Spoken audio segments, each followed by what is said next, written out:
अस्सलाम वालेकुम जी। आज का हमारा जो टॉपिक है इस वीडियो में हम डिस्कस करेंगे वो है एलिमेंट्स ऑफ कल्चर। इनको कंपोनेंट्स भी कहते हैं और एलिमेंट्स भी कहते हैं। सबसे पहले है जी values and beliefs. Values are a cultural culture standard for discerning what is good and just in society. Values are deeply embedded and critical for transmitting and teaching a cultural belief. Beliefs are the tenets or convictions that people hold to be true. Values जो है वो standard society ने जो set किया होता है कि what is good, what is bad, अच्छे और बुरे, हलाल और हराम के फ़र्क को हम कहते हैं कि ये हमारी वैल्यूज़ है। सच बोलना, ईमानदारी से काम करना, ये वैल्यूज़ है। सफाई का ख्याल रखना, ठीक है ना, चोरी ना करना, तो ये वैल्यूज़ हैं हमारी। तो जो सोसाइटी में हम सीखते हैं कि हमें फैमिली में सिखाया जाता है, मज़हब में सिखाया जाता है, एजुकेशन में सिखाया जाता है कि ये अच्छा है, ये बुरा है, इस ये करना है, ये नहीं करना, इससे रुकना है, ये हलाल है, ये हराम है ना। गोश्त है, हलाल गोश्त खाना है। खुराक में भी वैल्यूज़ आ जाती हैं। खाने के बाद सफाई का ख्याल रखना है, वैल्यूज़ है, ठीक है। जो बिलीव्स हैं ये कुछ ऐसी स्टेटमेंट्स होती हैं जो पीपल कंसीडर करते हैं, जिनको कि it these are true, God is one, ये अकीदा है हमारा, बिलीव है, ठीक है ना। तो लोग इसको जो है वो मानते हैं, ट्रू मानते हैं, ट्रू स्टेटमेंट है ये, ठीक है। तो फरिश्तों पे ईमान है या इनविजिबल जितनी भी चीज़ें जो हमें नज़र नहीं आती उनके बारे में हमारे बिलीव्स हमने बनाए हुए हैं। तो ये जो बिलीव्स हैं, ये जिनको हम स्टेटमेंट के तौर पे लेते हैं और ट्रू लेते हैं, लेकिन उनको हम जो है किसी तरीके से एक्सपेरिमेंट के थ्रू प्रूव नहीं कर सकते, ठीक है। तो बिलीव्स जो है लोगों के अकायद हैं और वैल्यूज़ वो सोसाइटी के स्टैंडर्ड्स हैं, standards between good and bad. तो सेकंड जो कंपोनेंट है कल्चर का, दैट इज नॉर्म्स। नॉर्म्स क्या है? Rules and expectations by which a society guides the behaviour of its members. Society के जो मेंबर हैं इनका बिहेवियर गाइड किया जाता है। कुछ ऐसे रूल्स बनाए हुए हैं सोसाइटी ने, पैटर्न ऐसे बनाए हुए हैं, कुछ ऐसी एक्सपेक्टेशंस हैं जो सोसाइटी अपने जो मेंबर्स हैं उनसे एक्सपेक्ट करती है, how to behave in a particular situation. तो इन रूल्स के मुताबिक इंसान को मुआशरे में रहना पड़ता है। हर सोसाइटी के अपने रूल्स हैं, हर फैमिली के अपने रूल्स हैं, एक्सपेक्टेशंस हैं। एक घर में कैसे रहना है, बाहर कैसे रहना है, दोस्तों में कैसे रहना है, नॉर्म्स बने हुए हैं। तो in everyday life people respond to each other with sanctions, rewards और punishments that encourage conformity to cultural norms. जो लोग हैं वो एक दूसरे को रिस्पॉन्ड कैसे करते हैं? इन्हीं नॉर्म्स के थ्रू, ठीक है। इन नॉर्म्स के अगर वो फेल हो जाते हैं, they did not fulfil the norms, the expectations of the society, तो उनको पनिशमेंट दी जाती है। अगर वो फुलफिल करते हैं तो उनको रिवार्ड दिए जाते हैं, ठीक है। तो अगर ये जो सिस्टम है पनिशमेंट और रिवार्ड वाला, ये क्या करता है? कंफर्मिटी लेके आता है सोसाइटी में, कल्चरल नॉर्म्स की तरफ लेके जाता है, लोगों को इनकरेज करता है, ठीक है, ताकि लोग सोसाइटी में उसको फॉलो करें और सोसाइटी स्मूथली फंक्शन करती रहे। देखिए, नॉर्म्स के मुताबिक ही सोसाइटी फंक्शन करेगी। अगर नॉर्म्स नहीं होंगे तो हम आम जुबान में कहते नहीं, जंगल का कानून आ गया जी, कोई पूछता ही नहीं है यार।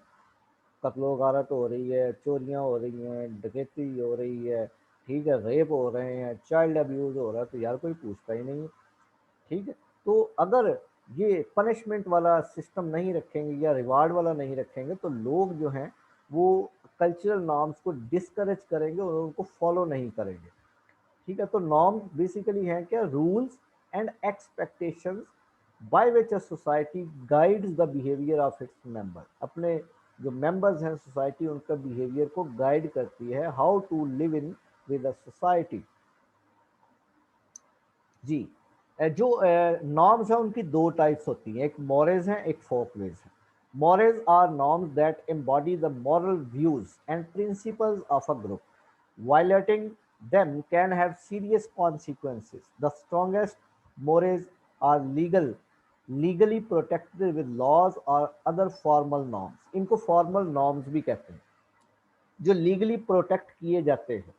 जो मोरेज हैं, द स्ट्रॉन्गेस्ट मोरेज, उनको कानून बना दिया जाता है, और अगर मोरेज की वायलेशन करें तो हमें पनिशमेंट, सीरियस कॉन्सिक्वेंसेस का सामना करना पड़ सकता है, या पनिशमेंट की सूरत में हमें हालात का सामना करना पड़े। तो मर्डर कर देता है सोसाइटी के अंदर, तो उसको उसका जो है वो नॉर्म्स की, मोरेज की वायलेशन है, तो उसको उसके मुताबिक सज़ा दी जाती है। ठीक है, रिटर्न है। जो लॉज हैं, मोरेज हैं, इनकी सज़ा रिटर्न होती है, पनिशमेंट, और इनकी वायलेशन भी रिटर्न है कि ये जो काम करेगा ये मॉरल्स की वायलेशन है।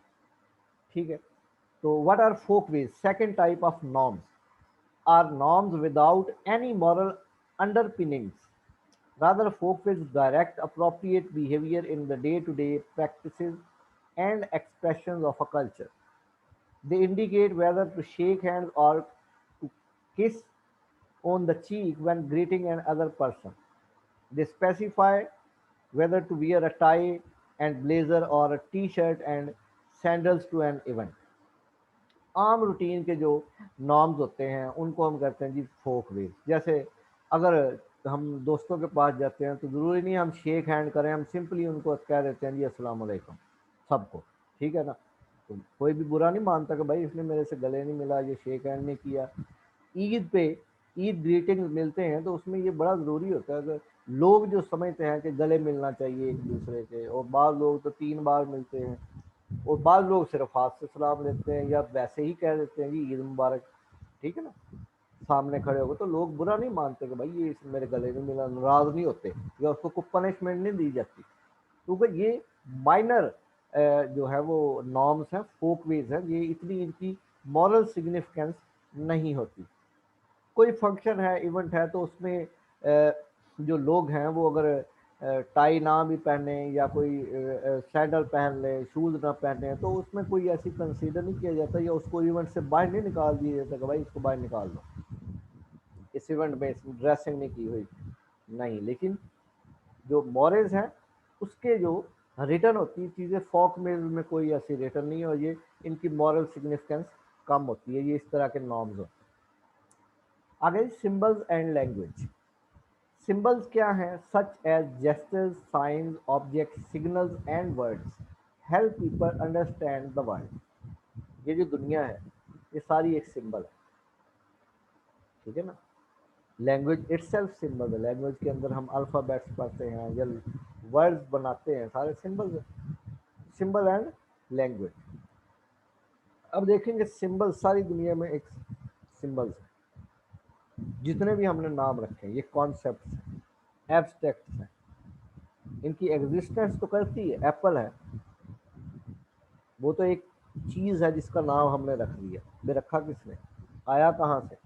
बनाना है, फ्रूट्स हैं, वेजिटेबल्स हैं। ठीक है, टेक्नोलॉजी है, नाम हम क्रिएट करते आ रहे हैं। ठीक है, ब्रांड्स हैं, उनके लोगोज हैं जिनसे उनकी शनाख्त होती है, बनाते आ रहे हैं। लोग एक दूसरे से कम्युनिकेट करते आ रहे हैं, लेकिन क्या वाकई असल उसका वही कॉन्सेप्ट है या नहीं? भाई आपने जो है वो बनाना को एप्पल क्यों नहीं कहते और एप्पल को बनाना क्यों नहीं कहते? सोचने की बात। 2+2 5 क्यों नहीं होते? क्योंकि सोसाइटी ने सेट कर दिया है इन सिंबल्स को, लॉजिकली थेरीज बना दी हैं, कॉन्सेप्ट्स की थेरीज बना के अप्लाई एप्लीकेशन कर दी है। तो अब हम इनको चेंज नहीं कर सकते, अब जिस तरह से आए हैं हमें ऐसे ही लेने पड़ेंगे। तो सिंबल जो है ये जेस्टर्स हैं, साइंस हैं, ऑब्जेक्ट्स हैं, सिग्नल्स हैं, वर्ड्स हैं, जिनसे हम एक दूसरे को समझते हैं, कम्युनिकेट करते हैं इस दुनिया के अंदर, इनको सिंबल्स कहते हैं। ये भी कंपोनेंट ऑफ कल्चर है। अगर ये ना हो तो कल्चर में नहीं हमें समझ आएगी कि भाई इनका कल्चर क्या है, रहन सहन किस तरह का है। लैंग्वेज जो है symbolic system through which people communicate and through which lecture culture is transmitted. Some language contain a system of symbols used for written communication, while others rely on only spoken communication and non-verbal action. कुछ return जो है language use करते हैं, कुछ जो है वो symbols use करते हैं। नॉन वर्बल कम्युनिकेशन होती है जिसमें सिंबल्स यूज़ होते हैं, वर्ड यूज़ नहीं होते। जो हम बोल रहे हैं ये लैंग्वेज है, वर्ड्स हैं, ये भी सिंबल्स हैं। लेकिन नॉन वर्बल कम्युनिकेशन में बोलते नहीं हैं, सिर्फ सिंबल्स का यूज़ करते हैं, इशारों से कर सकते हैं, तो जेस्चर दे सकते हैं।